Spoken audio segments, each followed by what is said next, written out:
আন্দোলনের চাপে সংশোধনীয় গেজেট প্রকাশ 1:4 অনুপাতে নবম পে স্কেল সহ 12টি গ্রেড নির্ধারণ, সচিবদের অনুমোদন।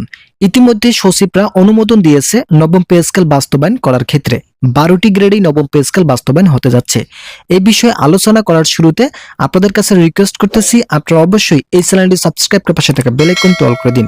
অবশেষে প্রবল আন্দোলনের চাপের কারণে অন্তর্বর্তীকালীন সরকারের নির্দেশে নবম পে স্কেল কার্যকর ঘোষণা এলো। 1:4 অনুপাতে নবম পে স্কেল কার্যকর সহ সিলেকশন গ্রেড ও টাইম স্কেল পুনরুদ্ধার করার বিষয়ে গুরুত্বপূর্ণ মন্তব্য প্রকাশ করেন সচিবরা। নবম পে স্কেল বাস্তবায়নের চূড়ান্ত দিক নির্দেশনা ইতিমধ্যে সচিবদের পক্ষ থেকে এসেছে। পে কমিশনের চেয়ারম্যান জাকির আহমেদ খান ইতিপূর্বে বলেছেন যে আমাদের সকল কাজ শেষ হয়েছে, শুধুমাত্র সচিবদের সঙ্গে চূড়ান্ত বৈঠকের জন্য অপেক্ষায় ছিলাম। অবশেষে আমাদের বৈঠক হয়েছে। এই বৈঠক ফলপ্রসূ হওয়ায় অন্তর্বর্তীকালীন সরকারের প্রবল সদিচ্ছার কারণে নবম পে স্কেল কার্যকর ঘোষণা এলো।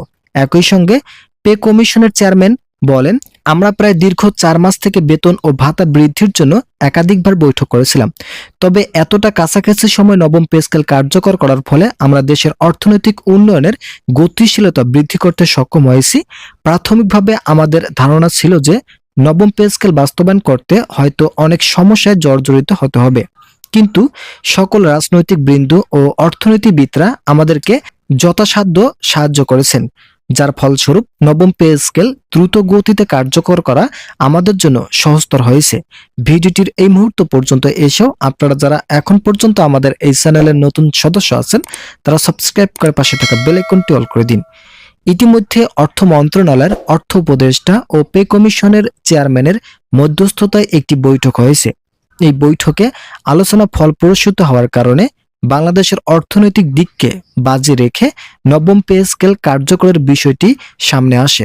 যেহেতু প্রধান উপদেষ্টা নিজেই নবম পে স্কেল বাস্তবায়নের জন্য কথা দিয়েছেন, তাই সময় বিলম্ব না করেই সচিবদের সঙ্গে বৈঠক করে তা কার্যকর করা হলো। পে কমিশনের চেয়ারম্যান জাকির আহমেদ খানকে বেতন বৃদ্ধির বিষয়ে প্রশ্ন করলে তিনি বলেন, আমাদের কার্যক্রম বাস্তবায়ন শেষ পর্যায়ে।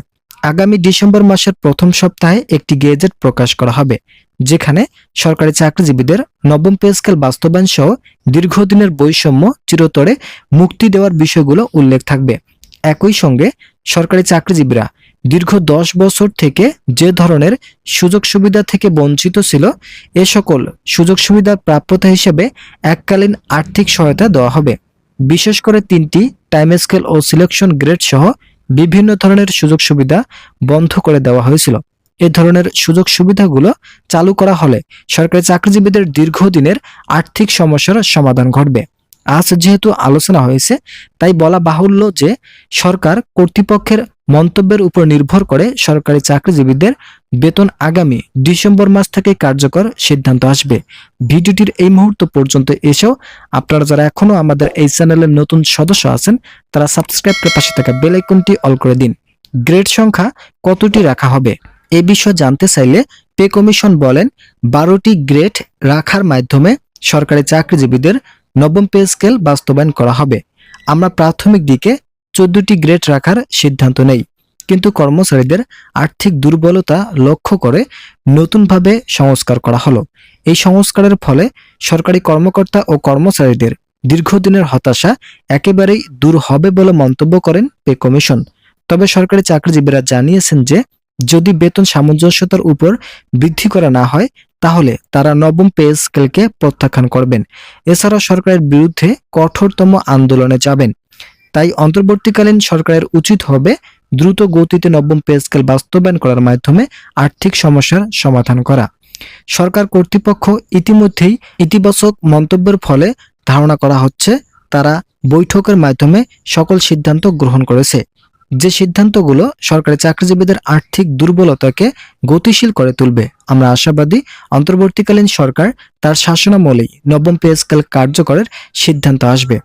তো অন্তর্বর্তীকালীন সরকার যেহেতু এখন পর্যন্ত শাসনামলেই আছে, তার শাসনামলেই কিন্তু নবম পে স্কেল কার্যকর করার নতুন সিদ্ধান্ত গ্রহণ করা হয়েছে।